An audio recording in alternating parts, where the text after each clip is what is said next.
When you filmed a video, didn't like it, so filmed it again, but then lost lighting, so decided to edit the original video, but accidentally deleted one of the clips. So now you have to film it for a third time. This is fine. Hi everyone! Today I am here with my extremely late July wrap up. Oops. I managed to read 8 books in July, which I am very pleased with, but not only that, of the 8 books, one of them was a 3-star and the rest were 4 stars. Like, who is she? Am I okay? Funnily enough, most of these books were backlist, so maybe I should really read the books I already own, because apparently I'm enjoying them more than newer ones, even though some of these are new. That's really bad logic, Emma. I'm just gonna shut up and show you the books now, okay?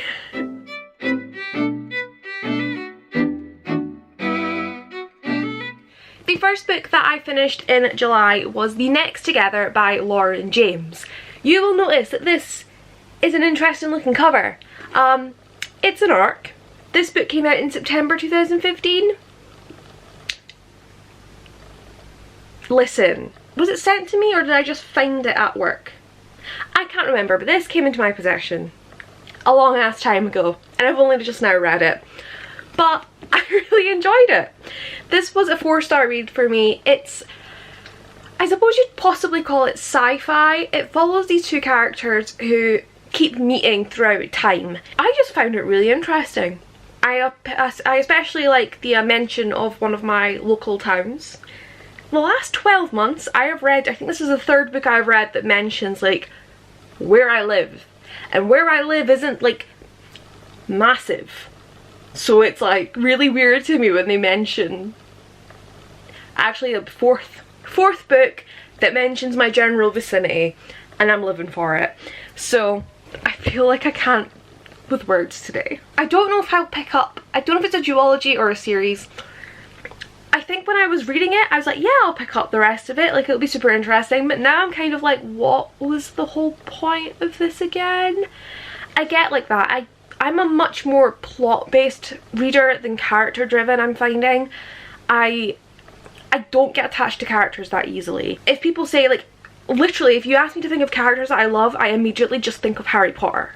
Like, not him specifically, but characters within his story. So yeah, like, I am not a big character reader, and that makes series quite difficult for me because I'm like this, it had a good plot, but like I don't need to read more because I don't care about the characters. So, good book, highly recommend it if you haven't read it already. I then read After the Fire by Will Hill, and this was a NetGalley arc because I'm actually trying to read books from NetGalley because I have way too many. That's another video. This was my 3-star read and I don't know what to make of it. It was good, but it just kind of let me down. Now, bear in mind, I read some of these books over a month ago, so like my brain, I mean, I can literally just finish a book and be like, what was I reading? So like, bear with me. But this kind of let me down. So this is a cult book, but it wasn't. I don't know how to explain this. So when I say I enjoy cult books, I enjoy books where someone is in a cult and we're kind of experiencing that world. But this, it's more about this girl being out of a cult and then she's telling people what happened. So we do get glimpses of inside the cult, but like not as many, and I didn't like the back and forth of the POV. I would have liked it to be a coherent, I'm forgetting what part of English speaking countries I'm from. It would have been nice for it to be chronological, to have it be like her in the cult and like working through some shit and then after. So, because like I kind of just felt like I was reading it knowing she wanted out of the cult but being like, well, she gets out. Do you know what I mean? Like I was just like, okay.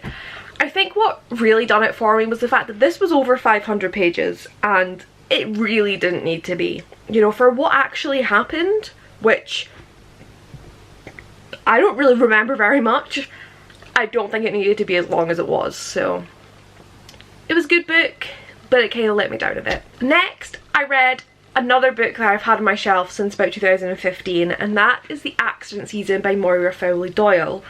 This was so good, and I feel like a fool for having left it for 4 years.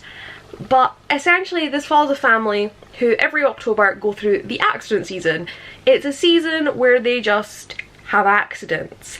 I know none of you could have guessed that, but it's also quite magical realism-esque. There's like, I don't even know how to describe it. There's just stuff that's not very this world, and just the writing in general was just so, I just really enjoyed it. And I feel like this author is going to be quite a distinctive author. They have 2 other books out, I own both, need to read them, but I just feel like she's going to have the type of books that when you read it you just know you're reading a Moira Fowley Doyle. So I am super excited to continue on with her books, and again I highly recommend this book. It's super short, get on it. Continuing my 2015 reads, because apparently I was on backlist mode last month, I picked up Birdie by Jess Vallance. This is also a kind of dark book, as were like the other, well, not all of them, previous 2. What? This is another of those sort of dark books, kind of like The Accident Season and After the Fire. This follows a girl who, now what actually is happening? Basically this girl gets asked to show a new girl around and then they become friends, but some shit kind of starts happening and it's all like about finding out what's going on. I was somewhat, not disappointed, but I feel like it could have been done better, but then I'm sure this is a debut, so I was a little bit more forgiving, hence the 4-star rating, because at the end of the day I still enjoyed it. Overall it was a really good book, and I do enjoy books like this where it's not always like the happy endings, or you know, you've not got like the most trustworthy characters and things. So I enjoyed that, and I want to read more from Jess Vallance as well. I feel like I found a lot of new like favourite authors this month, at least 3 of them, so I'm pleased. So I read quite a few dark books and I thought to myself, I'm gonna lighten it up with a nice middle grade. So I went for The Island at the End of Everything by Karan Millwood Hargrave. I have read Karan's debut novel, Girl of Ink and Stars, which was like a fantasy. It was really good, and I kind of assumed that that's what this was gonna be. I was wrong. I made a mistake picking this up looking for something like light and fluffy middle grade to cheer me up. Don't get me wrong, 4-star book, really really good, but it's historical fiction and it's the type of middle grade that doesn't hold back, and I love that. I absolutely love that. This teaches kids something, it's telling them something, and it's not trying to fluff up history. It bears all for these kids. So these poor like 9 to 12 year olds are finding out the dark shit that goes on in the world, and I love it. I love when books are like, no, like this happened, where, you know, kids aren't dumb, like they can handle it. But essentially this book follows a girl who lives on an island that gets taken over by the government to be a colony for leprosy sufferers. And unfortunately, whilst our character doesn't have leprosy, her mother does. So she has to go and live in an orphanage on another island while her mum stays behind. And this girl obviously wants to be back with her mum, and she tries to get her way back. And people die in this, and it's just heart-wrenching at points. And that's what I love about it. I love the fact that Karan could have easily thought, oh, I'll have a conversation starter for kids about, you know, leprosy and these sort of diseases that existed and, you know, what people did back then. She doesn't just start off the conversation. She takes it and she like, this is like, she punches you in the gut with this. But it was absolutely stunning, and I just love Karan's writing. She is incredible, but not the light, happy contemporary middle grade that I wanted. So after failing my attempt to read something just happy and light, I said fuck it and joined the cult. What I mean by that is I didn't pick up a happy book, but I picked up a book that's dark and that everyone's obsessed with, and that is The Devouring Great by Christine Lynn Herman. Gave it 4 stars. I understand why everyone's obsessed, but I'm not. Right, I'm not even going to explain this book to you because, like, if you haven't heard of this book, that's impressive. But my issue with this book is the whole founding family shit. I loved the Vampire Diaries series on TV, and the founding families thing in that, I was like, I didn't understand it, but I was like, this is also about fucking vampires, and it kind of worked in that situation because you had people who were literally living hundreds of years who could be like, oh, founding families, and like, yeah, strong genes and shit. But in this book, it really made me question how real founding families are, because it's something I've only experienced in the Vampire Diaries. So I did ask on Twitter if it's a real thing, and some people were kind of like defending it, but I don't know if they're just hardcore stans of this book or Vampire Diaries and were like thinking I was taking the shit out of it. But most people said no, and if it were real, I just couldn't deal with that, because I'm sorry, worshipping these teenagers because their great granddad found a town, and like always having one family as mayor and as sheriff, like, because you know it kind of seems to be that way, like where you're like, oh, the sheriff of the town is from a founding family. Like, I don't get it. I don't know if it's a cultural thing, because I feel like the reason that maybe it doesn't exist here where I live is because we would rip the shit out of people walking around like, oh, my granddad was like the founder of the town. We'd be like, who gives a fuck? Like, legit.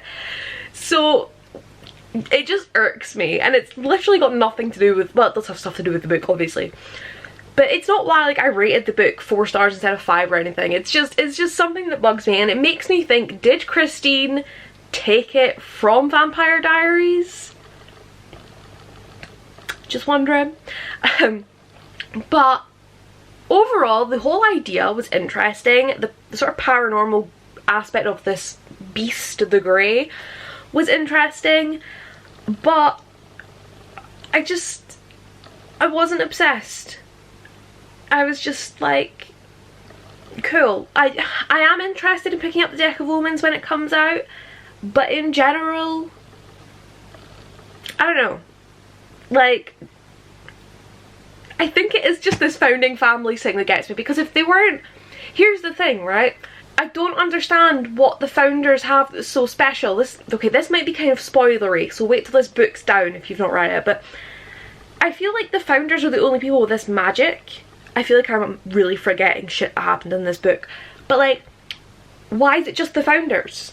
If the founding families didn't exist, like, I don't understand. This book has me confused. The more I think about it, the more confused I get, so I'm going to stop talking about it. Every time I've tried to film this video, this book just confuses the shit out of me when I think about it. So I'm going to stop before I convince myself I don't like it, because I did like it, I think. You're weird. I'm talking to books now. Wow, Emma. I really need to think about getting uptown soon. Oh shit. Sorry, side note, I'm doing 100 things at once. I took a slight veer away from the dark shit for once, finally, in this month, but it still wasn't a light, happy, fluffy book. I can't remember. I don't fucking know what happens in books, okay? I read books and then they're just erased from my mind. But this book reignited my love for contemporary, and I understand why everyone talks about it now. I get it. I am part of the hype train for this book, and that is Beautiful Broken Things by Sarah Bernard. This book is causing me problems because it blends in with my wall, but oh, this book, man. I used to love contemporary. I would fucking fly through contemporary. All I read was contemporary, and then I stopped. And I kind of read contemporary, but like, it's like 1% of the books I read, really. Maybe 10%. It's a very low amount of the percentage of books that I read. But this, I just flew through it. Obviously, it doesn't mean like I'm now obsessed with contemporary again. It's a very specific type of contemporary. This isn't fluffy. It's not necessarily like a romance. It's not boy meets girl. Weirdly enough, it's character driven. And I'm not a character person. We've discussed this. But what I loved was the friendship in this. There are 2 girls who are best friends, but they go to different schools. And the girl who's not our narrator, she gets another girl join her school and they become friends, and the three of them kind of get together. But there's a lot of jealousy that goes on, and there's a lot of like two people, like there's one girl, like the new girl kind of is friends with both of them, but then those two kind of like split apart. It's kind of like a weird triangle situation.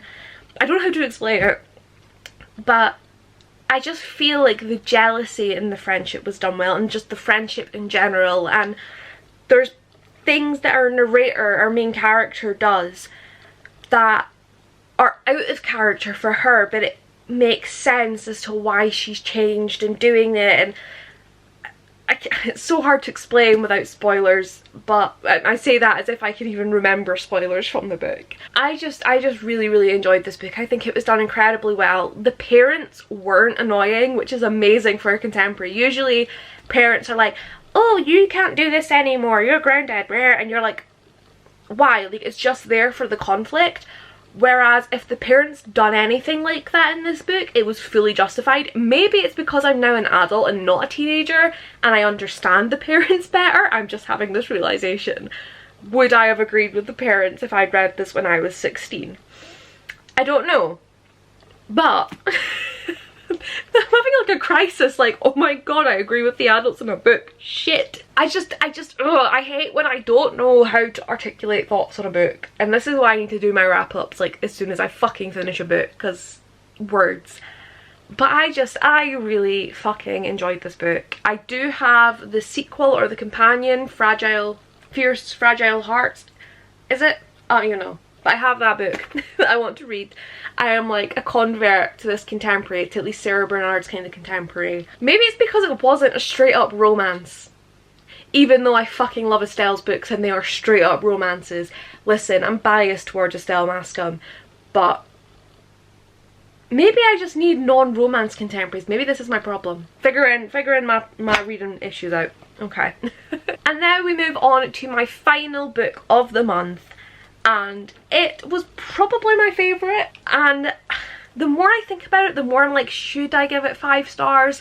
My rating is officially 4.75, so it's the highest rated book this month, even though it's technically only a 4-star because Goodreads is a shit that doesn't let us do like halves and quarters. But this book, this poor thing is getting beat up as fuck because I took it to Yalk and tried to get it signed, but the fucking oh look, I've actually got my signing ticket. Side rant for a second. The signings at Yalk. I had this ticket. I was number 138.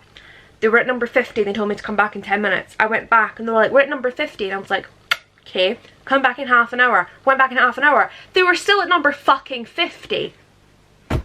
So like, they had no fucking clue what was going on with the signings at Yalk, but it was their first year on that system, so like, we'll give them the benefit of the doubt. But it meant I didn't get this book signed. And I'm like kind of mad. At the time I wasn't, because I hadn't even finished reading it. But now I'm like, fuck, I really wish I had, because I am obsessed. I need this author to write more books. Like, I need them to write 10 books right now because I don't know how I'm coping. I'm loving the way I'm being like mysterious. I'm going to tell you thoughts before I show you the book. But basically, this author done something that no other author has really done for me since We Were Liars by E. Lockhart. And that is to write a YA mystery that fucking shocked me. Here we have A Good Girl's Guide to Murder by Holly Jackson. This is a debut. A debut mystery that fucking plot twists galore, and it was just so well done. Like, you know, maybe it was just me, I don't know, but I couldn't call it. I didn't know who had done it. When I thought I had figured it out, I realised I was completely wrong. My theory was debunked. Sometimes I was like, oh my gosh, it's definitely this person, but then it would be debunked, but then more evidence would happen that was like, oh, maybe it is them again, and like, just shook. This got me, like, it was just so well done. There were so many people. There was like 3 or 4 people that could have done the thing. And it was just, oh, so good. Basically, this book, if you don't know, so our main character, what is her fucking name? Pippa! So this book follows Pippa, who, for part of her grade for one of her classes in school, has decided to look over a closed case of a murder that happened in her town 5 years ago. So it's still pretty fucking raw for the people that live there. As the back says, the case is closed. Andy Bell was murdered by Sal Singh. The police know he did it. Everyone in town knows he did it. But Pippa's not sure.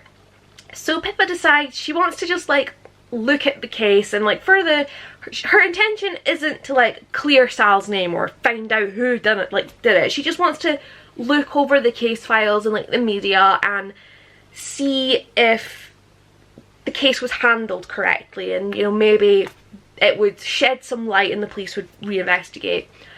But of course it gets deeper and deeper and she unravels everything and she has to figure out who done it. And I really enjoy this. I wish I could write a book this fucking good. And it's a fucking debut and I'm not okay. It's not fair. It's not fair to write a debut. Like, I don't understand mystery writers, because the thing is, right, most like mystery and thriller writers are like ex-police or journalists. But as far as I know, Holly Jackson, she's like 20. She's basically me. Reads and writes video games and true crime documentaries. Like, I couldn't write this, and I also binge true crime documentaries, so I am just amazed. I'm amazed. This woman, incredible. And I need, as I said, 10 more books from her now. And that is it. Those are the books that I read in July. I, again, am so thrilled that they were like all 4 stars, bar 1, but like it was still 3 stars, so it was alright. And I just hope that my reading keeps going that way, because I am not in the mood for shitty books. Oh, I did DNF a book in July. I DNF'd Stardust by Neil Gaiman because what was happening? I don't know. So like, but if we ignore that, we had a really, really good reading month, right? Speaking of Stardust, actually, a bunch of those books were for the bookie trials. I was Team Scribe, but I just kind of lost my way a little bit. I was trying to focus on reading books before Yalk, and it just didn't happen very much. I can't wrap up for my life. Also, this shirt looks orange in my viewfinder, but it's definitely a mustard yellow, just putting it out there. But anyway, I am gonna just wrap that up. Wrap up the wrap up. We always love that. So, we are done. Those are the books. Let me know if you read any of them below. Let me know your thoughts. And I will see you very, very soon with some other content when I think of it. Bye!